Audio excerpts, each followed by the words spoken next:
Assalamualaikum warahmatullahi wabarakatuh. Jadi pada siang hari ini saya akan mempresentasikan bab tentang ciri-ciri akidah aswaja. Jadi dalam berakidah itu ada ciri-cirinya. Apalagi aswaja, kita sebagai golongan aswaja ini ada ciri-cirinya. Yaitu ada corak tersendiri atau ciri khas di dalam akidah aswaja ini. Jadi ciri-cirinya orang aswaja yang pertama yaitu meyakini bahwa Allah Subhanahu wa taala itu ada atau wujud tanpa terbatas oleh ruang gerak dan waktu. Yaitu sesuai dalam firman Allah yang berbunyi Bismillahirrahmanirrahim, laisa kamislihi syai'un wa huwas samiul basir. Yang artinya tiada sesuatu apapun yang menyerupai dia tuh Allah, dan dia atau Allah adalah zat yang maha mendengar dan melihat. Jadi sesuai seperti Nadom ya yang ada di kitab Aqidatul Awam, Allah itu mukhalafatul hawadisi, tidak sama dengan makhluknya. Maksudnya tidak sama dengan makhluknya itu ya sama seperti tadi. Kita tidak bisa menalar Allah itu seperti apa sih. Jadi emang kita ini kita harus percaya saja. Karena keimanan itu seperti yang saya tadi sebutkan, keimanan itu untuk kita percaya bukan untuk kita buktikan. Dan ini juga tercantum dalam sabda Nabi Muhammad SAW yang terdapat dalam kitab Sahih Bukhari yang berbunyi An Imran bin Husainin radhiyallahu an qala Rasulullah SAW kana Allahu wa lam yakun syai'un ghairuhu rahul Bukhari. Yang artinya Imran bin Husain berkata, yang dimana Rasulullah SAW itu bersabda, Allah Subhanahu wa taala sudah wujud pada azali, yaitu keberadaan tanpa permulaan. Paham? Ada sebelum adanya permulaan. Dan yang kedua yaitu meyakini bahwa Allah Subhanahu wa taala itu wujud tanpa menyerupai makhluknya, yaitu tidak memiliki anggota tubuh layaknya manusia.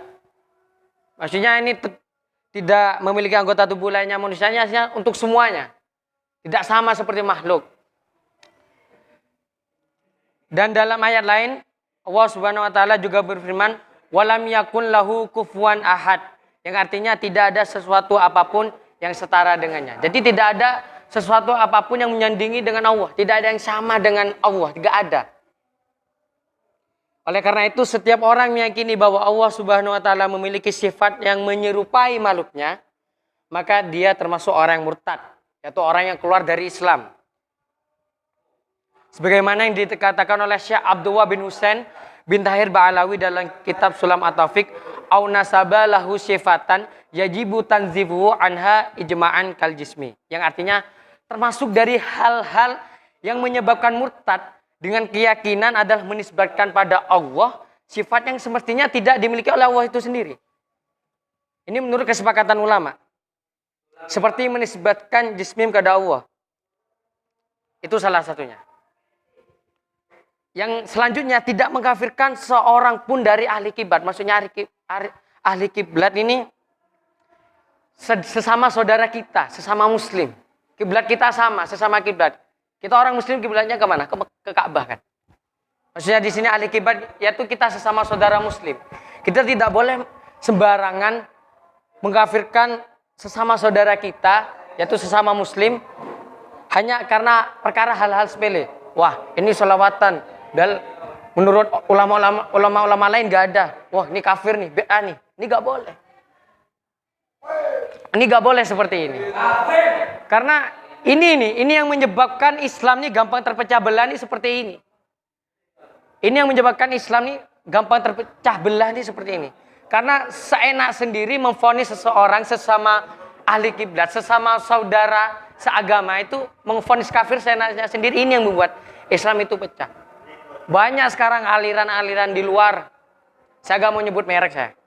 Banyak aliran-aliran di luar. Ini bid'ah, ini wah, ini bahaya. Kita sholat di masjid, kalau kita bukan kelompoknya, bukan organisasi, dan kita sama-sama Islam juga. Cuman beda circle aja, cuman beda perkumpulan.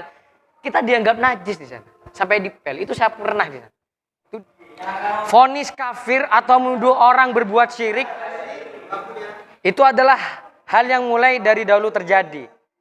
Nabi dan ulama salaf mewanti-wanti agar tidak menganggap remeh hal ini, yaitu Nabi Muhammad SAW bersabda, "Idza qala rajulu li akhihi ya kafiru faqad ba'a biha ahaduhuma." Yang artinya, ketika seorang mengucapkan wahai kafir pada saudaranya, maka salah satu di antara keduanya itu telah menjadi kafir. Jadi kita jangan seenaknya sendiri. Cuman misalnya, ya aku nyelang pulpen nih, oh kafir kon, maya kak diselangi pulpen, itu gak boleh. Jadi kita gak boleh seenaknya memvonis saudara sesama agama kita, itu memvonis kafir itu gak boleh. Jangan sembarangan. Karena kenapa? Dengan kita gampang memvonis sesama saudara kita kafir, itu sangat mudah sekali membuat perpecahan di agama kita sendiri. Itu bahayanya kalau kita memvonis kafir. Jadi ciri-ciri orang akidah aswaja tuh ada cirinya sendiri. Meyakini bahwa Allah itu wujud. Yang kedua, meyakini bahwa Allah itu tidak sama dengan makhluknya. Yang ketiga, kita tidak boleh seenaknya sendiri memvonis seseorang itu memvonis kafir. Jadi kesimpulannya, saling menyalahkan atau mudah menuduh orang lain adalah sebuah tindakan yang tidak mencerminkan perilaku dari penganut ajaran aswaja. Karena ajaran yang dianut oleh aswaja adalah dengan meniru dan mencontoh akhlaknya Nabi. Karena akhlak Nabi itu ketika dijawab oleh Siti Aisyah, seperti apa akhlaknya Nabi? Akhlaknya Kanjeng Nabi itu seperti Al-Quran, mulia. Jadi maka kita tiru. Akhlaknya Kanjeng Nabi itu kita tiru. Karena akhlaknya Kanjeng Nabi ini akhlak yang mulia, yang bagus. Kalau Kanjeng Nabi gak bagus, siapa yang lebih bagus dari Kanjeng Nabi, Pak? Siapa? Jadi kesimpulannya dari awal sampai akhir mungkin yang saya jelaskan masih ada yang ganjal nanti di kamar di belakang kalau ada ganjal. Takut terjadi pertikaian nanti. Nanti dulu. Ya, saya kiri mungkin ada salah kata dari yang saya ucapkan tadi dari awal sampai akhir. Saya mohon maaf, kurang lebihnya mohon maaf saya. Wassalamualaikum warahmatullahi wabarakatuh. Baik, itu tadi presentasi dari teman-teman kita. Kasih hapus dulu dong.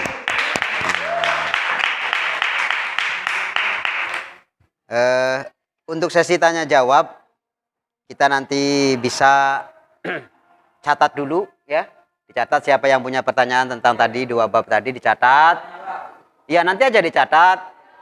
Terus nanti Ustadz kumpulkan, nanti bisa kita bahas bareng-bareng di lain sesi. Jadi paling enggak ada pertanyaan dari kalian dan ada jawaban juga dari kalian, gitu loh maksudnya. Jadi mungkin yang tanya Akzom, nanti yang jawab Valentino. Yang tanya Madhi Dimyati, yang jawab siapa itu? Fudel Sumama. Nah, jadi biar enak ya gitu ya.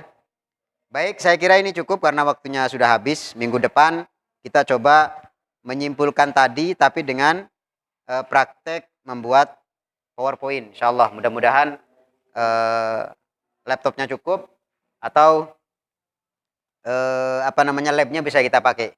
Jadi kita sekaligus belajar membuat PowerPoint yang baik dan bagus.